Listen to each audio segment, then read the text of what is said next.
Qadınlarda müşahidə olunan sonsuzluq haqqında danışacağım bugün. Sonsuzluq nədir? Təbii ki, sonsuzluq cütlüyün, yəni övladının dünyaya gəlməməsi və yaxud da gətirə bilməməsi nəticəsində qadın tərəfindən müxtəlif ortaya çıxan səbəblərdir. Bir çox qadınlarımız mütəmadi olaraq ginekoloq nəzarətindədirlər. Daima da ginekoloqun tövsiyəsi ilə müxtəlif analizlər verdikləri təqdirdə hər bir şeyin norma daxilində olduğunu göstərirlər. Amma buna baxmayaraq, təbii ki, hamiləlik baş tutmur. Bu səbəblərin altında endokrinoloji problemlərin olmasını düşünmüşsünüzmü? Qadınlarda sonsuzluğun əsas alt səbəblərindən biri də endokrinoloji sonsuzluqdur. Nədir bu endokrinoloji sonsuzluq? Endokrinoloji pozğunluqlar nəticəsində ortaya çıxan müxtəlif hormonal testlərin səviyyələrinə baxıb ona uyğun olaraq endokrinoloq müalicəsi aparılmalıdır.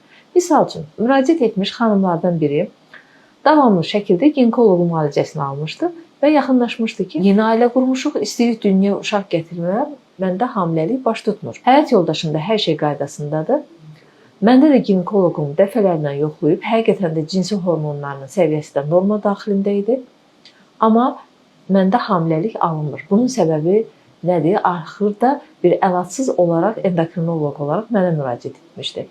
Qadının tiroid vəzinin hormonunu yoxlatdığımızda qadında kəskin şəkildə hipotireoz müşahidə olunurdu. Hipotireozla yanaşı olaraq insulin dirənci də müşahidə olunurdu. Qadın dəfələrlə aldığı müalicələrin sayəsində düşünürdü ki, o hormonal müalicələrin təsirində və yaxud hər hansı ginekoloji müalicənin təsiri nəticəsində onda bu şəkildə piyələnmə müşahidə olunmuşdu.